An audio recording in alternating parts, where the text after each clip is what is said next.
Beberapa episode lalu saya pernah ngebahas, pernah bikin satu episode ya, yang ngomongin soal bisnis yang paling susah gitu ya, yaitu retail.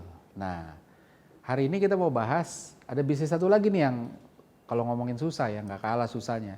Susah, bener-bener susah gitu ya. Ini adalah kategori AMDK, air minum dalam kemasan. Kenapa susah? Kita bahas sekarang. Halo, saya Ignatius Untung, selamat datang di Marketing.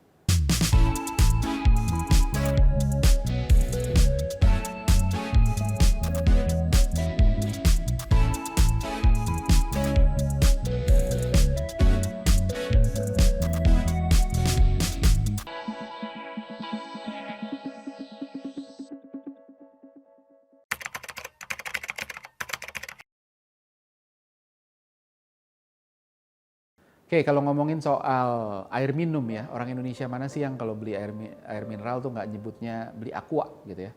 Jadi brand equity Aqua nih udah sebegitu kuatnya sehingga susah udah dijadiin nama kategori gitu ya. Posisinya sebagai pioneer atau kalau mungkin bukan pioneer saya juga nggak tahu ya istrinya ya. Tapi setidaknya dia brand paling besar, paling dominan yang membuat punya advantage itu gitu ya. Dan Aqua ini tergolong mungkin cuma satu-satunya di kategori ini yang rajin banget bikin iklan dan punya kecenderungan untuk ngebangun brand yang secara konsisten. Iklannya pun cerdik gitu ya, ngomongin soal pentingnya minum untuk jaga konsentrasi gitu ya. Terus habis itu kasih beberapa fakta ilmiah bahwa dehidrasi itu bisa nurunin konsentrasi gitu ya. Terus habis itu pendekatannya pun kreatif, diambil mereka banyak ngambil cara-cara yang catchy gitu ya, ngajak orang bedain antara Narji dengan Sandi Sandoro gitu karena memang mereka mirip gitu dan susah dibedain, dan itu dimanfaatin untuk dalam tanda kutip menguji fokus dan konsentrasi untuk melihat apakah kita dehidrasi apa enggak sih, dengan cara bisa nggak bedain ini Narji apa Sandi Sandoro gitu ya. Nah di seri lain mereka juga ngeluncurin campaign nggak ada drama, pesannya masih sama bahwa kalau dehidrasi kita nggak konsentrasi terus jadi ada drama lah gitu. Jadi kalau kita cukup minum Aqua terus habis itu nggak ada drama. Nah untuk ngebangun kredibilitas mereka juga konsisten ningkatin awareness, kualitas Aqua juga didorong untuk ngebangun kampanye bahwa terlindungi oleh Aqua dan lain sebagainya. Nah menariknya dominasi Aqua ini nggak membuat pemain baru surut, makanya saya bilang ini bisnis yang luar biasa susahnya. Pemain lama nih yang masih ada di pasaran ini juga nggak mau angkat koper gitu, sementara yang baru tuh masuk gitu ya. Walaupun ada juga yang lama tuh habis itu merger, diakuisisi sama siapa gitu ya. Nah kalau kita hitung aja yang seingat saya, itu ada 10 sampai 15 brand yang ada di pasaran. Dari Aqua, ada Fit, ada Cleo, ada Ades, ada Equil, Nestle, Duatang, Ron 88, apalagi Prima, Pristine, Alto, Kristalin gitu ya, Club, Water Plus gitu ya, Le Minerale dan lain sebagainya. Belum lagi kalau kita pergi ke daerah-daerah, setiap daerah itu biasanya punya jagoan lokalnya air minum dalam kemasan gitu ya. Dan mereka dapat keunggulan dari kekuatan distribusi karena mereka tahu daerahnya, mereka jagoan lokalnya lah gitu ya. Nah, terus kita juga melihat bahwa peritel ya, Alfa, Indomaret itu juga bikin air minum dalam kemasan sebagai white label atau private label produk gitu ya.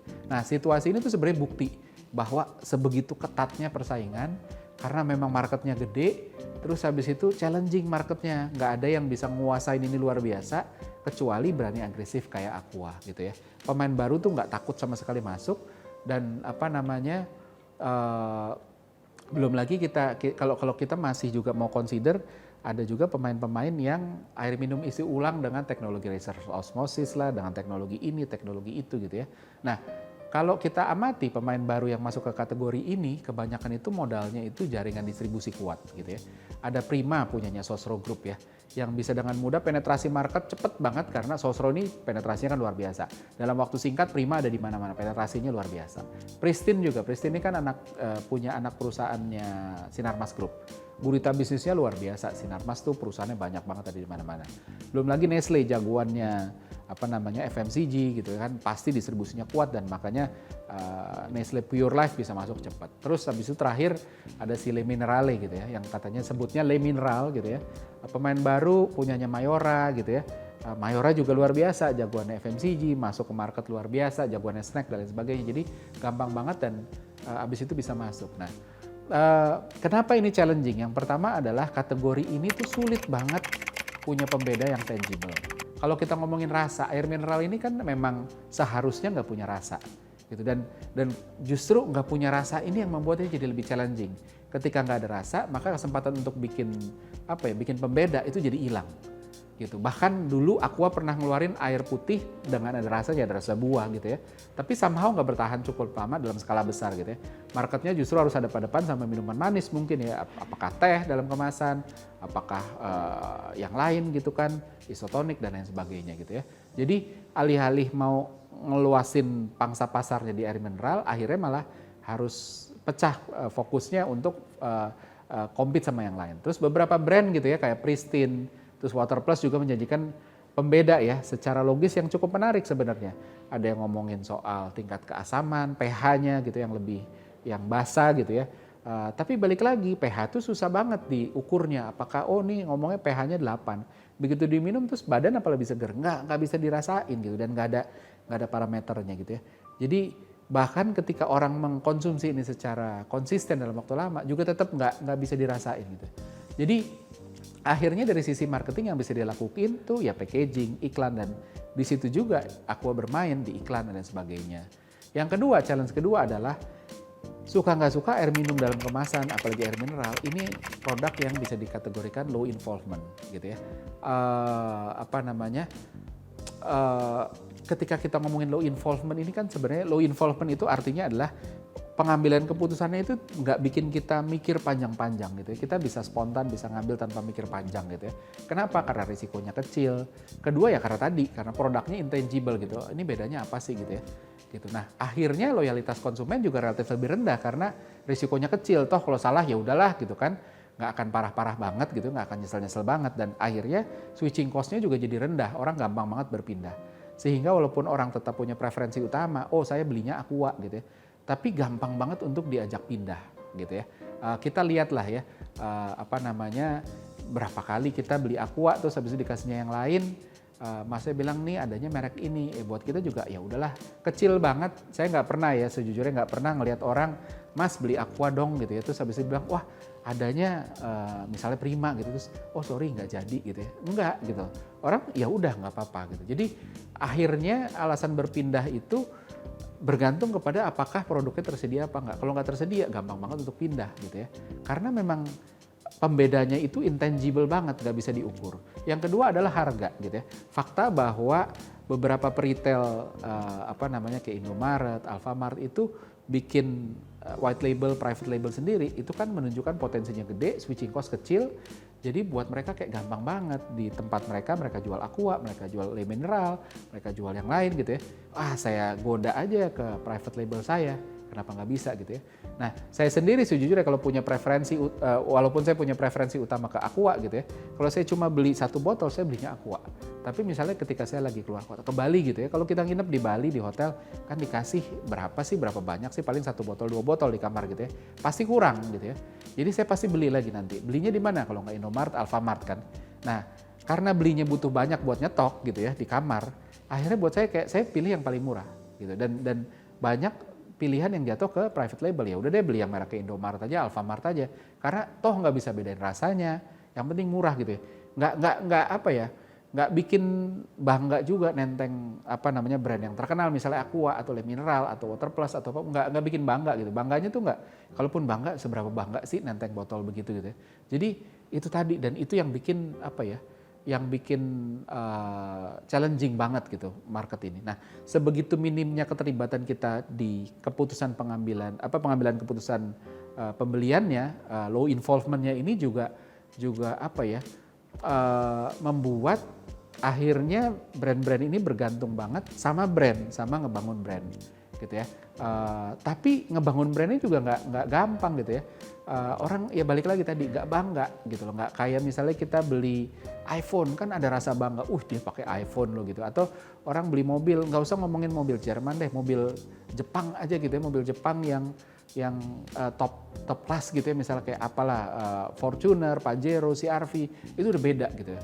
Nah bahkan penjualan brand-brand mahal seperti Equil sama Premier ya kalau di kategori ini ya, Equil, Perrier sama si Evian itu kebanyakan didorong karena availability, karena waktu kita ke restoran Terus adanya cuma itu. Jadi buat kita kayak ya udah dalam hati sih, aduh ini sih mahal ya, tapi ya udahlah butuh minum air putih juga, air mineral ya.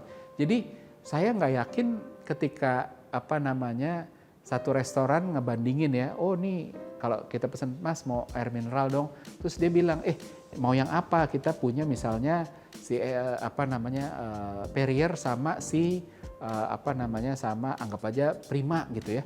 Terus saya nggak yakin habis itu orang akan pilih yang mahal, enggak, orang akan tetap pilih yang murah gitu. Jadi balik lagi berkaca dari low involvement produk lain ya, kalau di kategori lain ya kayak di permen, di snack gitu ya. AMDK ini juga nggak bisa dibandingin. Kenapa? Karena kalau kita ngomongin snack, ada KitKat, ada Snickers ya, ada Bang Bang yang juga bisa dikategorikan sebagai low involvement produk. Tapi mereka punya pembeda yang clear, yang tangible, rasanya beda, teksturnya beda, dan membuat mereka unik. Bahkan kalau kita ngomongin permen mint ya, permen mint tuh ada banyak banget gitu ya. Dan mint tuh rasanya mau gimana sih gitu ya, gitu-gitu aja. Tapi tetap aja kadar kekuatan mintnya beda. Mentos itu tebel banget rasa mintnya. Sehingga tetap mereka masih punya pembeda gitu ya. Begitu juga minuman karbonasi gitu ya. Coca-Cola sama Pepsi, sama Dr. Pepper, sama yang lain gitu. Sebenarnya bisa dibedain nggak? Saya nggak yakin kalau bukan peminum konsisten ini ya, itu bisa bedain gitu ya. Tapi pada akhirnya mereka tetap masih bisa, karena masih ada bedanya walaupun sedikit, dan itu masih tetap bisa dirasain gitu kan. Dan dengan bantuan brand communication yang pas, yang tepat ya, mau KitKat, Snickers gitu ya, Coca-Cola gitu, tetap bisa upgrade level of involvement-nya. Kalaupun mereka tidak jadi high involvement product, setidaknya dia tidak di low involvement product lagi. Orang ke supermarket gitu ya, ketika belanja bulanan, orang nggak mikirnya beli snack deh, tapi mungkin ngomongnya beli KitKat deh. Orang nggak bilang beli cola deh, tapi ngomongnya beli Coca-Cola gitu. Karena brandnya punya pembeda, produknya punya pembeda, sehingga brandnya pun juga bisa punya pembeda yang memang nggak bisa di-compare gitu. Nah, kalau di air minum nggak ada gitu, mau dibedain apanya. Jadi mau ngebangun brand juga ampun susahnya luar biasa. Nah, kalau kita lihat dari pelajaran yang ada ya, sebagian besar itu ya balik lagi tadi, mainnya di distribusi gitu ya. Nggak banyak yang bisa jadi pembeda. Terus kita juga ngelihat Cleo, satu pemain coba ngambil ceruk dari sisi gramasi. Mereka jadiin kemasan galon 5 liter. Nggak banyak yang punya, ya udah mereka masuk ke sana. Walaupun ya pasarnya masih hijau gitu ya, belum terlalu banyak, tapi ya udah mereka nguasain di sana mungkin ya. Terus habis itu ya Le Mineral juga kalau nggak salah punya. Terus habis itu ngomongin identitas produk botol. Kayak Coca-Cola itu kan botolnya unik ya. Nah, ada beberapa player, ada ya Cleo, si Le Mineral, di Pristine, itu kan atau Water Plus gitu ya. Itu desain botolnya itu unik gitu ya.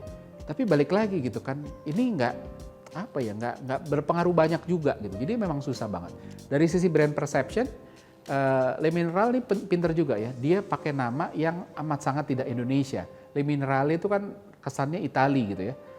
Terus sehingga kita membentuk persepsi bahwa ini air minum dari Eropa nih gitu ya. Bisa plus bisa minus. Plusnya adalah orang bisa mikir jangan mahal gitu ya. Walaupun harganya sebenarnya mirip-mirip sama Aqua gitu ya. Tapi persepsinya bisa bikin ini mahal karena merek Eropa. Tapi ketika orang tahu harganya, orang jadi ini oke nih merek Eropa, terus habis itu kok harganya mirip-mirip sama ini ya, oke deh gitu ya. Terus botolnya juga unik gitu ya.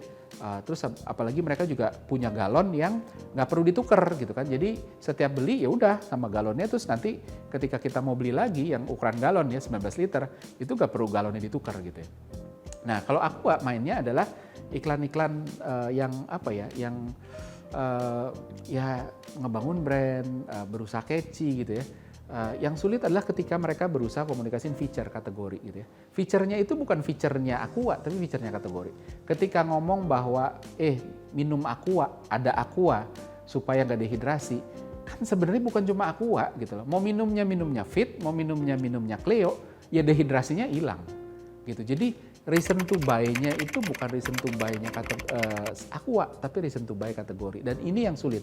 Ngomongin higienitas, dia bilang bahwa ini filtrasinya luar biasa, higienis dan sebagainya. Balik lagi gitu kan, nggak pernah ada kasus gitu ya, atau setidaknya tidak pernah sampai besar orang minum brand lain terus habis itu masuk rumah sakit, enggak gitu ya. Jadi klaim higienitas akhirnya jadi nggak jalan. Nah, kalau kita ngelihat kompleksnya ini gitu ya, kita ngelihat dari sisi behavioral science gitu. Pertama, pain or pleasure. Kategori ini jadi bukti nyata bahwa produk yang gagal secara intangible untuk mengadres pain atau pleasure jadi begitu sulit untuk create switching barrier. Karena aduh, kenapa gue nggak boleh switching gitu? Orang nggak ada bedanya juga kok pain-nya. Nggak ada pain yang lebih parah kalau gue pindah ke sebelah gitu kan. Nggak ada pleasure yang jauh lebih kerasa ketika gue stay. Akhirnya buat orang kayak ya udah ngapain gitu. Orang baik-baik aja pakai brand lain dan lain sebagainya. Sebaliknya nggak ada pleasure juga yang begitu nyata dari konsumsi brand ini. Nggak terus habis itu jadi lebih cantik, lebih ganteng, lebih awet muda, itu enggak.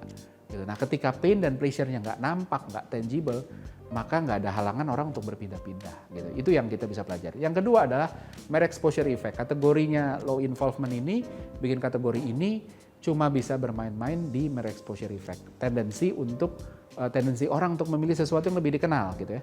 Terutama ketika price disparity-nya marginal, ketika beda harganya minim gitu ya, maka orang akan cenderung memilih sesuatu yang familiar. Bayar lebih sedikit, maksudnya bayar lebih sedikit lebih dikit, lebih banyak gitu ya, lebih mahal, tapi dapat ketenangan hati gitu ya. Nah terus yang ketiga ada illusory truth effect. Bahkan walaupun secara ilmiah tidak bisa dibuktikan perbedaan secara signifikan gitu ya, tapi upaya untuk ngeklaim sesuatu yang bisa diklaim itu penting. Illusory truth effect ini kan sebenarnya adalah fakta bahwa ketika kebohongan itu diulang terus-menerus lama-kelamaan akan diterima sebagai kebenaran. Nah brand-brand di kategori ini bisa mulai komunikasiin apapun yang walaupun nggak super unik, tapi bisa diklaim. Dan ketika diklaim terus-menerus, pada akhirnya orang mungkin akan atau punya tendensi untuk menerima sebagai oh ini perbedaan yang nyata, oh ini punyanya dia, kalau yang lain nggak gini. Tanpa perlu bohongin dan berkata bahwa kita satu-satunya gitu ya. Nah beberapa isu yang kita bisa gunain yang ada di pasaran bisa ngomongin pH balance, pH basa, kandungan O2 tinggi, proses higienis ketat dan lain sebagainya. Nah ketika loyalitas sulit untuk dibangun, maka yang bisa kita lakukan adalah memastikan bahwa brand kita tuh jadi preferensi utama. Itu gimana caranya kita jadi preferensi utama. Kita nggak bisa nggak bisa maksa orang untuk beli, tapi gimana caranya ketika orang datang ke toko, ketika orang datang ke restoran mintanya brand kita. Nah setelah itu sisanya adalah tugas distribusi untuk memastikan bahwa demand-nya bisa terpenuhi. Main game-nya itu, jadi gimana caranya create demand, udah mintanya brand ini, habis itu untuk fulfill-nya itu distribusi gitu ya. Untuk memenangkan posisi preferensi utama itu tadi gitu ya, selain brand campaign, brand bisa coba beberapa cara. Pertama sponsorship misalnya ya, ngebangun kedekatan gitu ya. Suka nggak suka offline engagement tuh kualitasnya masih lebih baik dibanding online. Brand yang ngelakuin sponsorship secara cerdik itu bisa bangun kedekatan ini. Tapi harus hati-hati, nggak bisa terlalu masif. Ketika terlalu masif, orang tidak merasa ngebangun kedekatannya karena aduh ini kan ya udah semua ini sama dia. Tapi kalau kita bisa lebih spesifik misalnya sponsorin mahasiswa atau siswa sekolah atau apapun, akhirnya tuh habis itu jadi ada kedekatan. Terus kedua konten marketing untuk ngebangun showcase cerita kedekatan juga bisa dilakuin. Personalisasi juga bisa. Kemasan special edition yang secara desain bagus, yang bikin orang jadi nganggap ini sebagai collectible item, yang terus akhirnya orang jadi memvalue brand kita punya keunikan dan mulai ngebangun keterikatan gitu ya. Dan terakhir berbagai upaya untuk berbagi momen secara personal, ngebangun cerita bersama itu harus dikejar gitu ya. Ini kalau kita mengacu ke teori bahwa hubungan dua orang atau lebih itu jadi membaik, jadi lebih punya keterikatan ketika mereka udah berbagi cerita bersama gitu ya, punya pengalaman bersama gitu. Sama kayak teman yang jadi lebih akrab ketika udah mulai punya cerita sama-sama. Nah ketika itu dilakukan, akhirnya kita jadi punya pembeda walaupun tidak secara fungsional. Kurang lebih itu. Seperti biasa ada kuis, pertanyaannya sebagai berikut.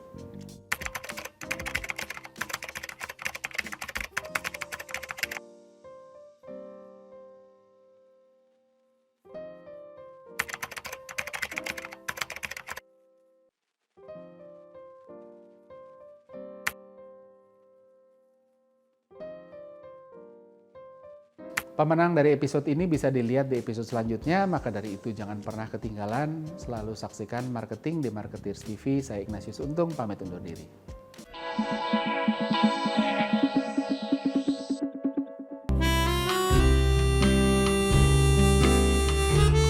Gimana? Seru-seru kan videonya? Kalau suka, jangan lupa komen dan like ya.